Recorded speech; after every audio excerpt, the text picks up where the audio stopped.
On this video I'll be cutting a pompadour with a temple taper. My first step, I'll be using a 3.5 blade to start the neck taper. I take the 3.5 just under the occipital bone in the back. I cut it straight across the back. I make sure I go against the natural hair growth. A lot of people have cowlicks and asymmetrical hair growth on the back of their neck. This can pose a problem if you are not thorough while cutting it.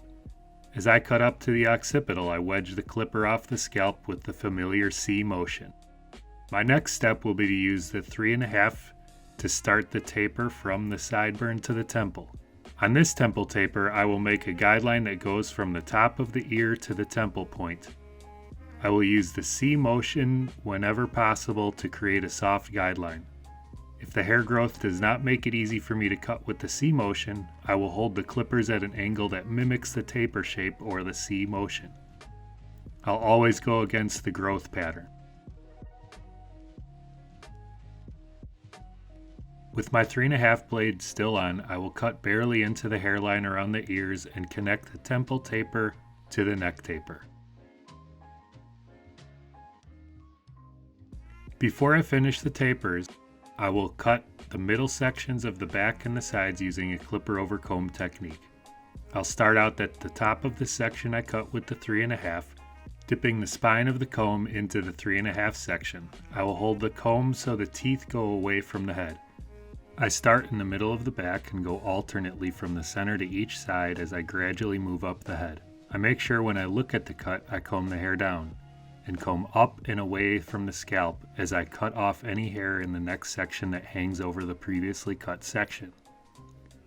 I do not want to cut the crown too short, so I'm careful to continue the clipper strokes away from the head. I do not want to cut any of the cowlick yet. So I stop cutting this section, making sure that the hair beneath the cowlick is still full enough to not let the cowlick appear as if it's sticking out over the section beneath. After I've cut the back, I move on to the area above the ears. You can see I shift the angle of the comb to be close to the angle of the hairline.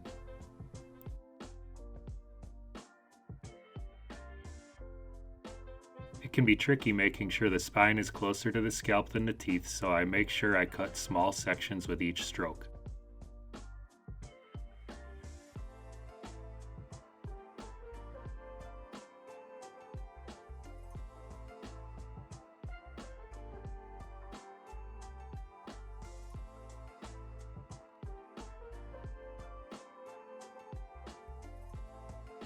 Once I've cut above the ears, I start to cut the sides.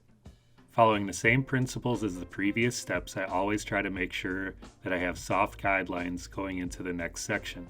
I comb down to see the hair that overlaps and comb and cut up to remove the overlapping hair. On his left side near his part, I keep the shape square. I also comb and clip in many directions to both compensate for the direction of the hair growth and to cross-check.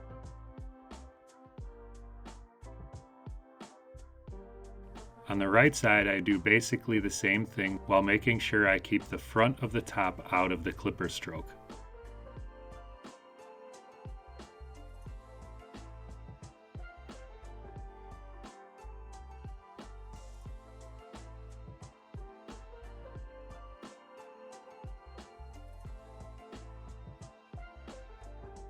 As I cut into the transition from the middle to the top, I start out in the back, specifically around the cowlick. Remember to keep the hair beneath the cowlick full enough so that the cowlick does not look like it's sticking out over the hair beneath as if it was looking over a cliff. Keep the shape blended. That is one advantage to cutting the hair dry while using a wide tooth comb. If the hair was wet or if I was pulling it with my fingers or combing it with a fine tooth comb, I could not see the shape of the hair when it's in its natural state. I will come back to the cowlick later to fine tune it. But once the shape is satisfactory, I'll move on to the top. Using the guides from the sections I just cut, I start out in the middle of the back of the head. I comb the hair back towards myself again to see any spots that might be overlapping the previously cut sections. I comb away from myself and away from the scalp gradually as I run the clippers over the comb.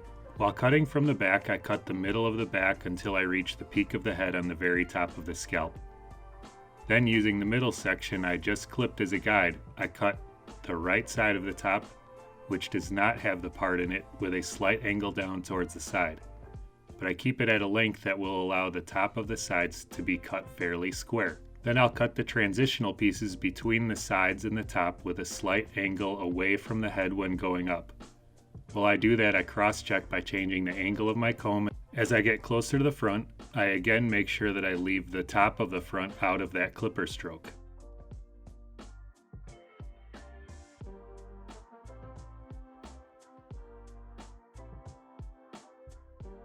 Once I'm satisfied with the blend from the top of the back to the middle of the head, I will start on the front. Now that I feel confident that the back and the sides are blended with the hair being dry, I will wet the hair to ensure that my comb slides freely through the front. The dampness of the hair combined with the curved comb and a number 1 blade on the clipper will give the ends a nice texture once it has dried. I start out by setting the initial length of the front of the hair by pulling it towards me as I cut. I have found in my earlier years of cutting, if I comb the hair on the top of the forehead up and back as I'm cutting it, the slight over direction will leave the very front of the hair with a heavy blunt edge, and the hair directly behind the front a little too short to make a clean line from the front to the back. Using the first cut as a guide, I will comb the hair up and away from myself to cut the front of the top. Cutting the center first, I will move through each section using the previously cut hair as my guide. I will be mindful of where I left off in the middle as I'm trying to connect the point from the front to the point in the middle. As I move through the hair, I go from side to side using the middle as my guide. I will leave the side with the part slightly longer and come back to that later. Again, I will not make this portion of the top exactly flat, but the shape will be squarish as if I were cutting a version of a flat top. Now I will blend the right side without the part into the top and transition that step right into cross-checking the top. I'm combing the side of the top towards myself to check for the overlap and cutting it off as I comb away.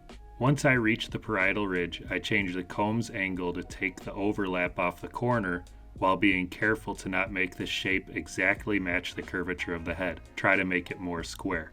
Once I'm past the parietal ridge, I can cross-check to make sure that the points from the front and the back are connected as smoothly as possible, and to also cut any hairs that I may have missed. Now I'll come back to the hair above the part. It is easy to want to leave that hair longer so it lays down. In cases of someone having thick straight hair, you may have to keep the hair longer in this section. In instances where I keep the hair longer to lay down, I will try to break up the weight a little bit by hitting the ends with a texturizing blade. But for anyone whose hair is easily combed or manipulated, you do not have to leave it longer. If the hair lays down nicely, leaving it longer will actually create a weight line. So just like I did in the front and on the other side, I comb the hair back towards myself. I don't blend it with the hair beneath the part. I comb up and away to clip it at a length that is similar to the hair above the parietal ridge on the other side of the head. I will now cut those pesky cowlicky hairs underneath the part. I will switch to a small taper comb with the adjustable blade clipper and make sure the blade is completely closed. It's easy with the small taper comb to get those little pieces of thickness or overlapped hair that I missed earlier while using the bigger clippers and bigger comb. Try to comb the hair in every direction while cutting it to make sure that none of those hairs elude me again.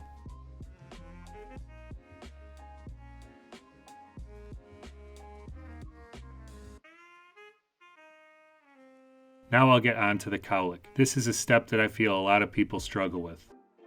Cowlicks and whirls can change the direction of the hair. We are mostly worried about making the hair stick up or overhang the surrounding sections of the hair, and that is a valid concern. However, even when the shape of the cowlick and the surrounding areas look good, they have a tendency to still have thick tufts of hair. To combat this, I like using a texturizing razor. I know the length of the hair on the cowlick is good, so I just want to break it up a little bit. I prefer the razor to the thinning shears because the razor will leave every single hair slightly different lengths. Thinning shears will break up the thickness, but because they inherently cut even lines, you'll have one thick spot cut into two slightly less thick spots. If you keep cutting them to break those spots up even more, the cowlick will eventually be cut too thin. There is not one customer that I cut the same with this step. I hold the hair in my fingers and I cut the top of the piece that I grab away from the scalp down towards my fingers. If it still looks too thick, I'll do it again. For the most part, I just follow two main rules. I start the razor stroke at a point on the hair shaft after the hair bends, and I try to make my strokes always go with the hair growth pattern whenever possible. Before I start the taper, I line up everything with my lining clippers. Whenever I line anything, I'm always careful to maintain a nice shape but not cut into the natural hairline.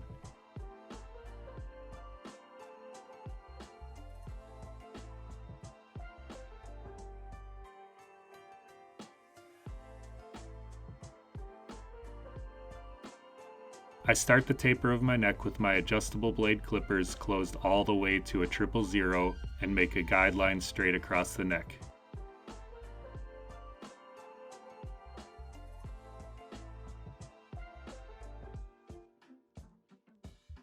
Then I skip the number 1 guard and go up to the number 1.5. Making sure I cut against the grain, I use a C motion wedge of the clipper stroke to make a soft guideline into the section that I cut with a 3.5 earlier.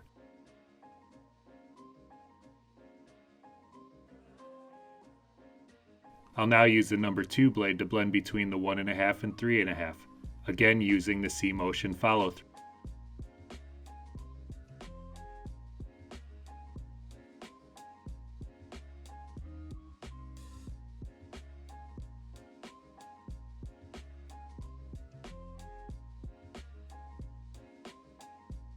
Now I'll use the number 1 blade to begin the blend from 000 to 1.5.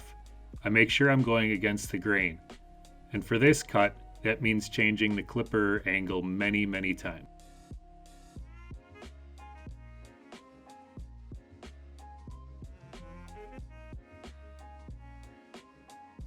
Now I'll use the 1A to blend between the 1 and the 1.5. This step is mostly done using just the corner of the blade.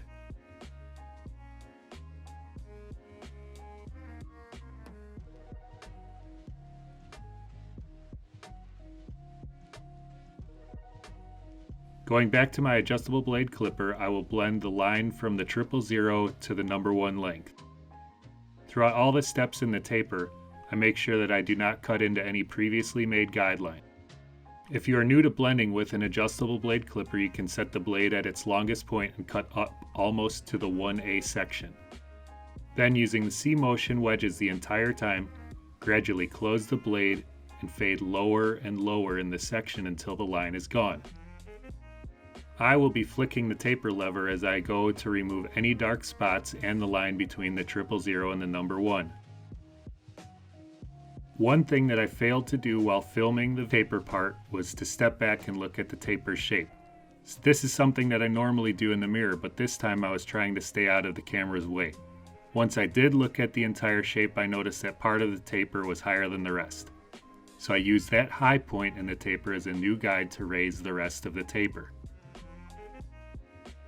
This is something that happens from time to time for various reasons. The important thing is to remember not to panic and try not to change the shape of the cut as you adjust the rest of the taper. Chances are I was going to stretch out the taper a little bit once it was almost finished anyway, so it's no big deal. Now I'll taper the sideburns into the temple. Remember that for this taper, I want the hair to start to get dark and align from the temple point to the top of the ears. For the first step in this section, I will use my adjustable blade clipper closed to a 000 length. I will cut a blunt line that goes from almost the top of the ear to just under where the temple hair meets the sideburn hairline. I will now use the lining clipper to go up just underneath the 000 guideline. I'll also line the hair along the temple. If you want the taper higher or lower, you can adjust it to do so. For me, the lower taper is the toughest thing to do in barbering. You have to blend from skin to dark hair on a flat portion of the scalp in a small area. Next, I'll skip the number 1 blade and go directly to the 1.5. I take the 1.5 to the spot where I want the hair to transition from light to dark, which is the temple point to the top of the ear. The hair, particularly around the hairline, changes growth patterns frequently, so I must change the clipper angle frequently. I will remain mindful of my C-wedge motion, as well as cutting with the clipper at an angle with just the corner of the blade to make sure that the taper's angle remains constant.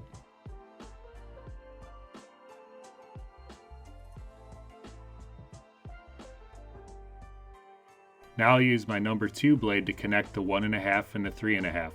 Remember that this is a tiny area to fade, and try not to cut into any of the higher guidelines.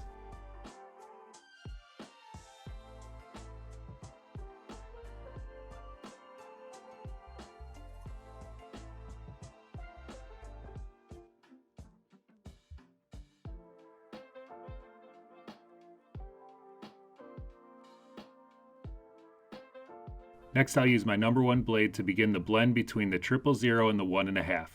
I'm barely cutting anything, just trying to nick the edge and start the flick of the wrist, then perforating some of the higher spots that are dark with just the corner of the blade.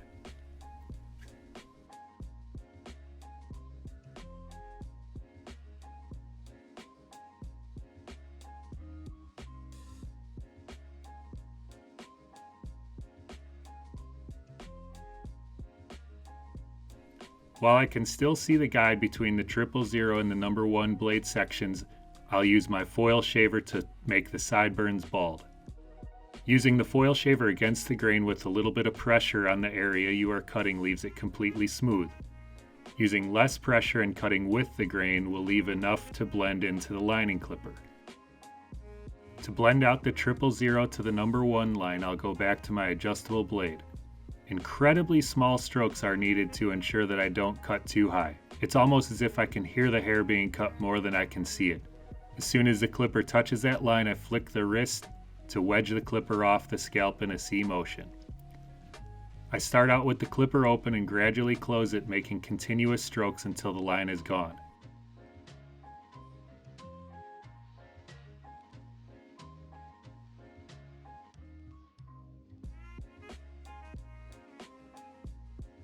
Now I'll very carefully use my number 1A blade to smooth out any dark spots in the 1.5 area and to blend out any remaining line that goes into that section.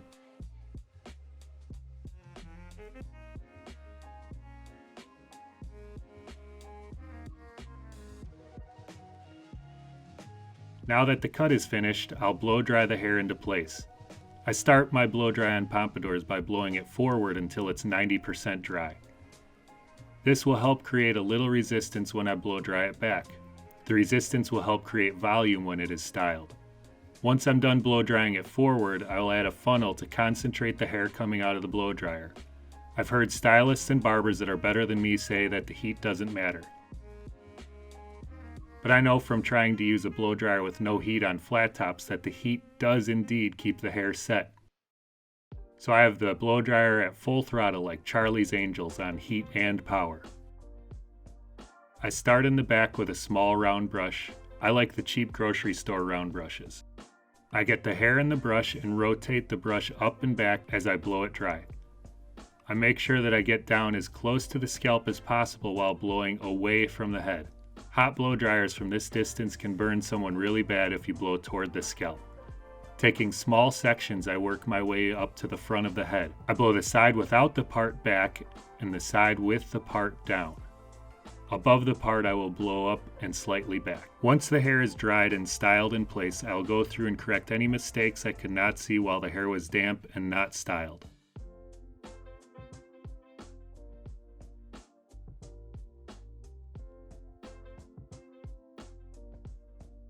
Since I cut most of my cuts to mimic the same general shape as my flat tops, my pompadours will be no different. They will be shortest around the back of the top and gradually get longer towards the front. The haircut has no disconnection, but even if it did, the shape lines from the back to the front would be like connecting two dots, meaning these points would have a flat angled line between them, with the longest point being in the front.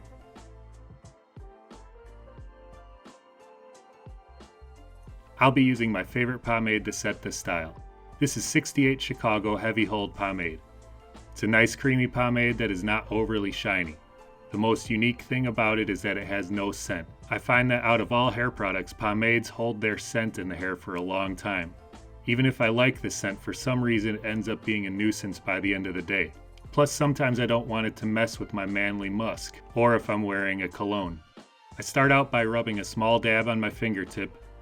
I rub the pomade into the palms and between my fingers. Then I work the pomade into the hair and shape the style.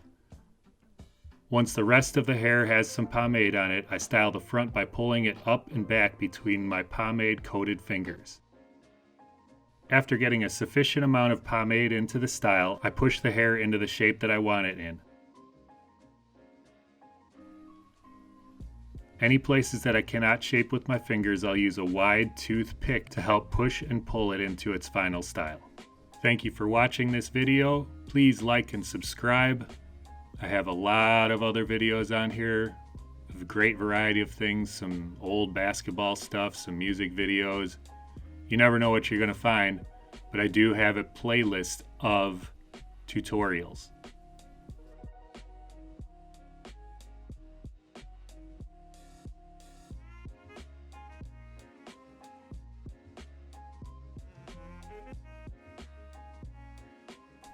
This has been Slim the Barber, and I'm Audi 5000. Peace!